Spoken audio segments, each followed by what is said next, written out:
Wagwan shorties and mans. The TTC avoided a strike, and I came out here to celebrate that fact. Coming down to Harbourfront, we're gonna take a ferry across Lake Ontario, or not across Lake Ontario, but whatever the canal is. Maybe it is a part of Lake Ontario. But we're gonna go to Toronto Island, and there seems to be a pretty long line, not gonna lie. So we'll see how long it takes to get across. And the tickets, what I read online, should cost $10. At the Jack Layton Ferry Terminal, you can buy your tickets to go to the island for $9.11. You will have to line up, so you can try to buy it online.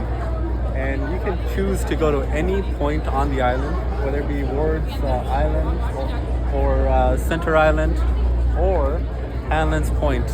So it's pretty nice. You come in, you can choose whichever point you want to go to, get to the island, and come back whenever at your own convenience to any point, from any point at the island to here at Jack Layton. I ended up jumping on the Ward's Island ferry. 2 reasons. I didn't want to be packed in like sardines on the ferry going to Center Point Island. And number 2, I looked at the map. We're at the eastern point of the island, and we got a pretty beautiful view of the skyline of Toronto. We can see Etobicoke, and then while you're crossing the river, or whatever, Lake Ontario, you can basically see the downtown for Mississauga. Getting off here, it's pretty nice here, not gonna lie. It feels like its own community. The houses are different, unique, you know, and it doesn't feel like you're in Toronto. It's so, we'll explore it, you know. We gotta come here and explore it. The ferry itself was pretty nice. They had a bunch of life jackets on board, and if you get on the upper deck, you have a 360 view around you, open air. So if it is chilly, make sure you bring a jacket. And I got nothing to complain about. Got some nice pictures, some nice videos, and now we're gonna explore Ward's Island before we go to Hanlan's and Center Point. Walking through Ward's Island right now, it's such a unique atmosphere here. It's the buildings, the houses are so different, unique. It feels like you're walking through Hogwarts. And there's like a unique architecture here. Some houses are run down, some houses they look run down, but it's just their styling. And some houses, they're newly developed, and some people, I'm assuming that they've newly bought the place and now they're renovating. But it's such a unique area to be. And then the houses are so tightly packed together, like one house after another. There's a small sidewalk that you can walk through alleys through. And I don't know. It's insane, because as you're walking by each house, I'm not saying invade people's privacy, but you're looking at them, and then you kind of focus your eyes and you see a person just laying down, sleeping on their couch, doing their own stuff. And I'm like, I don't know, living here, it'd be a nice atmosphere, aroma, and calming, but I don't know if I could tolerate having like tourists come by looking inside your house throughout the whole day. I'm kind of surprised not a lot of people have their curtains and stuff like that, you know, covering their insides. But honestly, it's such a surreal experience here, because we're walking around here. It doesn't feel like we're in Toronto. You can't hear Toronto. It's so quiet and nice and peaceful. There's so many gardens, trees, and you're shaded away. And then you have different pathways to walk through. You don't know where you're going unless you have a map. And then alakazam, all of a sudden, you're outside of this lush green trail, back at Lake Ontario, hearing all the noises and ruckus of the city. And you can see the skyline of Toronto. And I'm loving it. You have to come to Toronto Island. And rather than going to Center Point, that's where a lot of people go. Maybe start your tour off at Ward's Island and then make your way down towards Center Point and Hanlan's Point and so on and so forth. So it's a really beautiful and nice place to be. I'm surprised that this place isn't as crowded as it should be, or I guess I'm happy it isn't, because it's such a unique place. I ended up getting a nice latte from the Runaway Cafe beside the Riviera. I don't know what the name was. It was a restaurant though. And we just crossed over to Algonquin Island, I believe. And they do have bridges which connect each island here on the Toronto Islands together, which is pretty awesome. So now to try out the latte.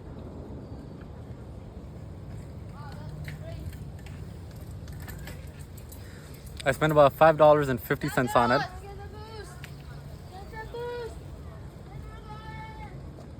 It's not as hot as I would expect a latte to be.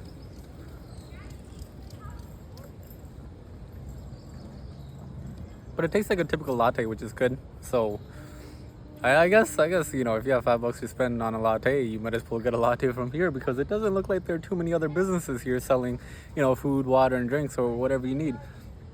But albeit, I just started exploring the island, and like a really smart person, I checked the forecast, and I knew it was gonna rain today, and I still decided not to bring any type of umbrella or jacket. You see, nothing on me except this latte and my sunglasses.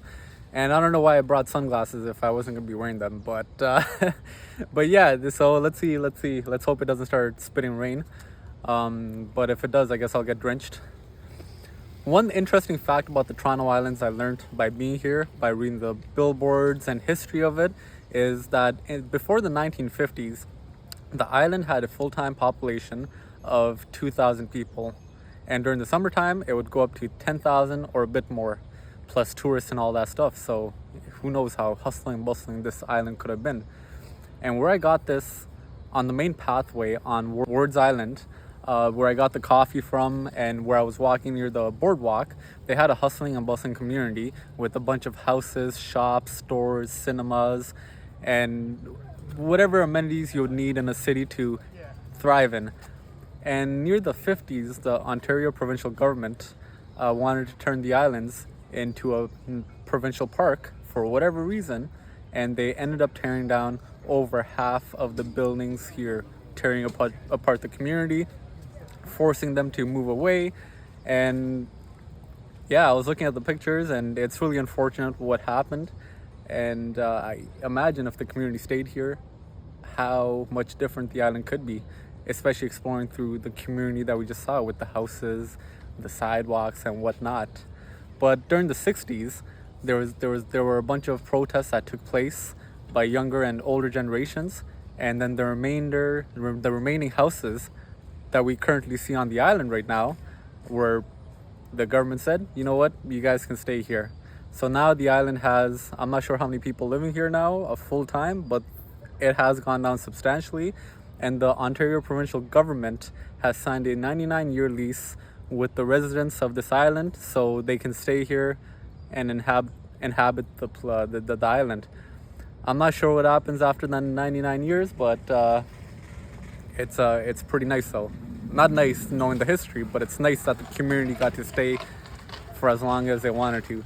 Now we're on Algonquin Island. It looks like there's another community here with houses here, and we're gonna explore this area, but it is a really nice and beautiful area to be. I do wish along that pathway where the city used to be, we still had that, because I feel like that would have been a nice time capsule of the 50s, like you see over here walking through Algonquin Island and Ward's Island and seeing all the houses and pathways, because I don't think you can experience this anywhere else in North America. Or maybe you can, but I haven't been there yet. We are on Snake Island, and I don't think there's anything here. Apparently you can camp here, but you do need a permit, so if you're gonna camp here, get a permit. I hope there are no snakes here, because snakes terrify me. But this is Snake Island. It does look like people are camping here. There are some kayaks you could probably rent. And there's some water. You know, there's a water fountain. Is it functional? Is it gonna be clean water? Well, according to my calculations, all you gotta do is, oh, it does work, but it barely functions. So crossing into South Chippewa Island, we're trying to go to North Chippewa Island, but it looks like it's private property for the yacht club here, which is on the something island. I don't know. I'll put it in the bottom, but yeah, it's pretty sad that we can't go in. But it does look like a beautiful area though. There is one trail that leads up to here, and then I guess there's not much to do on South Chippewa Island. Walking through Center Island, you do have a couple of attractions to check out, like the Centerville Amusement Park, which has a bunch of rides. Now, do note, it's not like a regular admission that you need to pay to get into the amusement park. It's based on tickets. So you do have to buy tickets, and each ride, they do take tickets to get onto the ride. So On average, I think they're taking like 6 tickets per ride. So maybe like get like 30 tickets. So if you're trying to maximize your amusement, but there are a bunch of rides and amusement themed activities to do in that area. If you walk south a bit, you will be at the beach and at the pier. And if you do come here for the day, maybe come to Center Island, but exit the islands from another ferry terminal, because that line over there behind us, it doesn't look like it's worth it. So Center Island, there are many more people here because there are many more attractions to see. The other parts of the island so far have been a bit more quiet because it's houses, parks, and nature. But overall, it's like a pretty nice area to be. This is more touristy, and you do get those tourist prices everywhere you go. Like pizza, come on. 30 bucks for a pizza, but it's pretty nice. You do have boat rentals, bike rentals, and a bunch of different rentals to get here. So if you do want to bike, you can bike around the island. If you want to get a boat, a kayak, you can go through the rivers along the island. And overall, I have seen a bunch of people barbecuing, playing cricket, soccer, baseball, and just enjoying their day. So you can do that too. Walking by the Center Point or Center Island ferry, there's a big lineup to go back. I don't know why people are lined up here. Like, you could walk 30 minutes over to Hanlan's Point or Ward's Island, and there's no lineup there. So if you're coming to the islands, do not take the ferry back from here, because this is pretty busy, and that's one of the reasons I went to Ward's Island in the first place. I have found myself in a maze on Toronto Island. It's called the Eeny Meeny Maze, and I haven't been in a maze in so long, so this is amazing. You got the joke? Well, another thing to do on the Toronto Island, located on Center Island. So another thing is, if you are coming to Toronto Island, you can also take a private taxi. They do cost a bit more, but I think the way back is free, because I didn't see them checking tickets or anything like that, or taking money. But yeah, I guess we got to go to the center over there, because we are at Center Island. So it's a pretty nice, decent place to be. There's so many different attractions to keep everyone happy. Something for the kids, something for the adults, something for the in between. Something for everyone to do here, and it's so nice here. I can't lie. And I wonder how much goes into maintaining this maze. And within 5 minutes, we went into the center of the maze, and we're back out. So the hardness is, it's a pretty easy maze. If you find this complicated or hard, I don't know what to say about you. Are you mentally obtuse? I mean, I don't think that's politically correct to say, but it was a pretty nice maze. Coming out the maze, there was a group of people saying "Hola" to the camera, and crap, I think I like shut off the camera right when they started saying that. So I hope we caught some "Hola" in there, but if we didn't, yeah, there's some nice people here, enjoying their time. I wish I got that. I wish I was more, aware of my surroundings. I was just so into the moment of explaining the maze to you guys. Walking over to Hanlan's Point, you'll come across Gibraltar Point Lighthouse, and Gibraltar Point in general. This lighthouse is the second oldest lighthouse in Canada, built in the 1800s. And back then it was surrounded by Lake Ontario, but as Lake Ontario started receding, now there are trees. The original lighthouse keeper, they sadly passed away, and their skeletons were found nearby. And because of that, this lighthouse is a haunted lighthouse, and people do experience paranormal activities or experiences here. So Canada's second oldest lighthouse with paranormal activities. I dare you guys to sleep here for a night. While around the corner here, you'll also see a old Toronto Island City bus, which is pretty nice. And if you guys do decide coming here, please look at the weather and maybe grab an umbrella. Some more information about the Gibraltar Point Lighthouse. Back in the 1800s, European settlers came down to Toronto because it was a great shipping port. People needed to, travel, and there weren't railways back then, or there were, but they weren't as reliable. So the issue with Toronto was that back then You had shallow areas, you had rocks, you had reefs and all that different type of stuff going on with heavy boat traffic. And because of that, boats would either collide into each other, they would get stuck in the shallow areas of Lake Ontario, or they would hit a rock and then they would sink. And because of that, there are many shipwrecks in this area. And the lighthouse was built to alleviate that issue so they could navigate easier, especially at nighttime. But unfortunately, that still didn't stop the many collisions from happening. But it did decrease it by a bit, which is pretty good, I guess. Now walking through a pretty significant area in Hanlan's Point, an area that represents Hanlan Point's pretty queer history, because Hanlan's Point is where two LGBTQ plus SI, they would, I think I said it right. If I didn't, please forgive me. But back then, this would be an inclusive area, and Toronto's first Pride festivities took place here in 1971 because of its, openness to all that stuff. Where as the rest of Toronto might have been against it. So because of that, I'm pretty sure because of that, they have painted the pavement here in Pride colors, just to mark the significant history this place holds for queers in Toronto, or the LGBTQ community in Toronto. So it's pretty interesting. You know what? Me personally, I wouldn't expect Hanlan's Point or the Toronto Islands to have anything to do with this type of history, but it's pretty insane that, this place has been, so inclusive for so long, which is pretty nice, I guess. Now wrapping up our tour of the Toronto Islands at Hanlan's Point. Behind us, we have Billy Bishop Airport. We're looking at the runway. The main, terminal and everything is on the opposite side, beside the mainland. And we're looking forward to our ferry back to the mainland, back to that beautiful skyline of Toronto. Now, there are a couple of things to note about Hanlan's Island. It is more so a parky area. There's not much to do. It's more quiet, subtle, but there are a lot of benches and picnic tables. So I am assuming on a better day and hot day, people do come here to do barbecues or whatnot and play some sports. So it's a really nice and quiet area before you get to the airport, where you hear a bunch of rumbling and noises and whatever is taking place back there.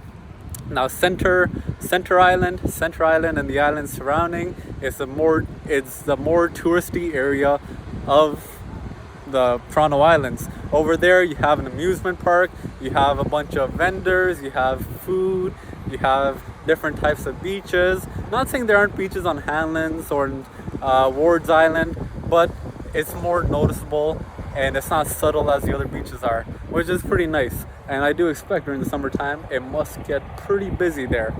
Now moving on to Ward's Island, that's where we find the history of the Toronto Islands. That's where the remaining houses are from the 1900s, before they were torn down. And so it's a really nice area. For me, if you are coming to the Toronto Islands, I would go to Ward's Island first, because the ferry to Ward's Island is pretty quiet.